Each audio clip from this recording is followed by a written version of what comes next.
My dog died yesterday. If you want to stop breathing here, I understand. But if you go on, know that there isn't a happy ending, no matter how happy everything started. She was an 8-year-old long-haired dachshund who gobbled table scraps, hunted lizards, and had a bit of an attitude, and loved to cuddle. She was by no means old, but had an old soul, enjoying my company on the couch more than playing fetch. My wife Christine and I purchased her on a whim one afternoon shortly after we started dating in college. A guaranteed mistake, most would say. As we found out soon enough, her large, begging brown eyes were impossible to say no to, and she came home with us that night. Maybe that's why we named her Boo, because she always startled us with her cuteness. It didn't take long for the three of us to form a nice little family, going on walks in the local park every morning and evening. We snuggled and watched movies together, went to dog-friendly restaurants and bars, playing catch or tug-of-war with Christine and I, taking turns. It was a good time, and boy did it fly. Soon enough, Christine and I got engaged. The day it happened was beautiful. The sky was a clear blue, the wind was crisp and refreshing, the sun warming with its smile. We were on vacation in North Carolina, hiking a mountain trail. I did it at the ridge's apex, getting down on one knee with almost complete view of the valleys and sister ranges around us. Cliché, I suppose, but with Christine's eyes and Boo's yapping of congratulations, I didn't care. Everything happened as it should.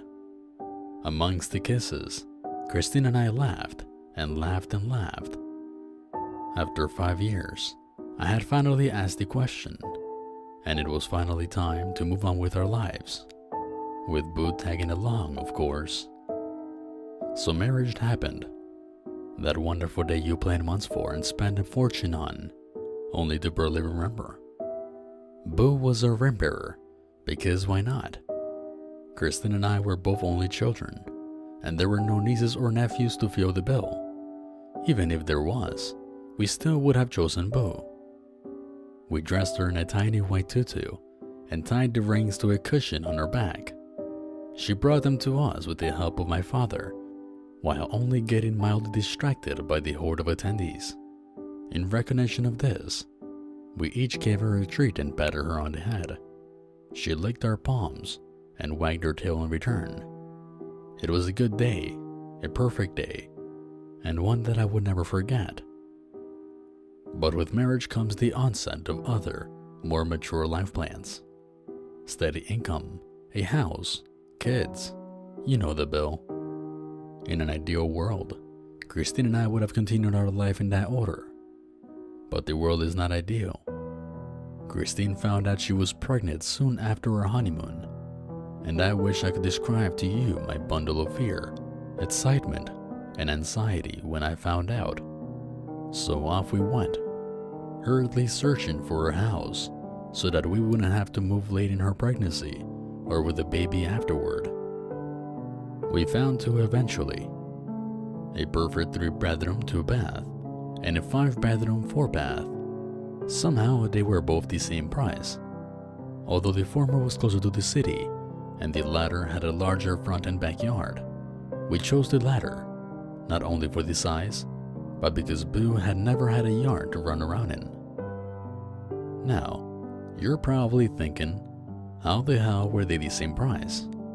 Sure, being closer to the city has to increase value, but to that extent? Well, the catch was, and there's almost always a catch when buying a house, the home we purchased had had our past. Suicides were its claim to fame, and death was its signature. In the 70 or so years it had stood, there were 2 murder-suicides, a girl drowned in a kiddie pool in the backyard, a boy shot himself in the face with his father's shotgun, and a mother electrocuted herself in one of the bathtubs with a hairdryer after slitting her only daughter's throat. A messy past, to be sure, but one Christine and I could push through. Besides, it was kinda cool. We're both huge horror fans, and when we saw the place in person, it was impossible to pass up. The grass lawn was a square of green with gardens and flowers beneath the ever-watching windows.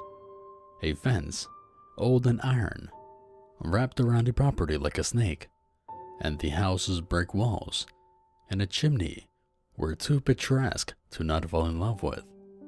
It was a wide single story, with long, dark hallways connecting to the vast rooms like veins within a body. Christine and I loved it, loved the spooky atmosphere, loved that we could make it ours, changing it with our story.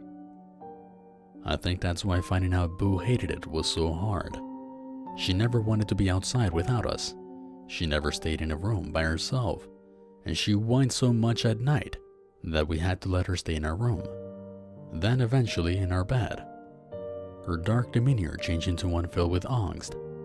Never wanted to cuddle, never wanted to sit still, never wanted to do anything but play fetch in the longest, darkest hallway in the house, the one next to the kitchen. Christine and I never mentioned the word until this morning, because there was no reason to. We chalked up Boo's new behavior to being nervous in a new atmosphere. Nothing more, nothing less. Last night, we were playing the game, the only game Boo now enjoyed, fetch. We would toss our tiny rubber ball down the hall, hearing it bounce off the wooden floors until it rolled to a stop at the end of the corridor. We would do this until Boo panted with exhaustion and dragged her claws, after which we would move off to bed and watch something on Netflix. Yesterday, it started no different. I was throwing the ball. Bounce, bounce, bounce, bounce. And Boo raced after it, her nails clicking off the floor as she delved into the darkest of the hall. She brought it back to me, dropped it in my lap, and stared at me in desperation, tongue lolling. I threw the ball. Bounce, bounce, bounce, bounce. And Boo took off. We did this countless amount of times, but last night, she didn't seem too tired like she always would. Finally, I said, "One more, Boo, I'm tired." And I tossed the ball. Bounce, bounce, bounce. It did not fall a fourth time. "It gets stuck in something?" Christine asked, leaning forward from her spot on the couch, squinting and trying to see in the impenetrable blackness. "Gosh, we really need to install some lights down there.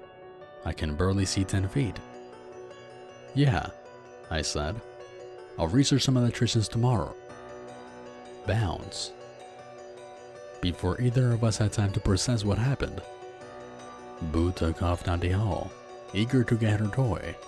She disappeared into the dark, then instantly began snarling and barking, something that neither of us had ever heard her do before, at least with the same ferocity. "Sean, why don't you see?" Christine began, but it was already too late. Boo squealed in terror, then whimpered in pain. What followed was an echoing sound I would never forget, her back snapping like a dry drilling, then silence, utter silence for a minute, then heavy, deep breathing which could have only come from a very large predatory animal. Christine and I sat there in the living room, choking in fear as whatever it was turned and went down the hall, further into the dark. Its claws clicked off the wooden floor like spears. I do not want to get into any more specifics of that night. You can put the pieces together without me bringing you down any further. But this morning, as we buried Boo in the forest surrounding our property, well away from the house, Christine said, "We are moving out of this fucking house today, Sean. Not tomorrow, not next week, today.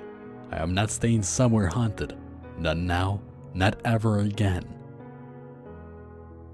We are now in a hotel, the silence hanging heavily between us.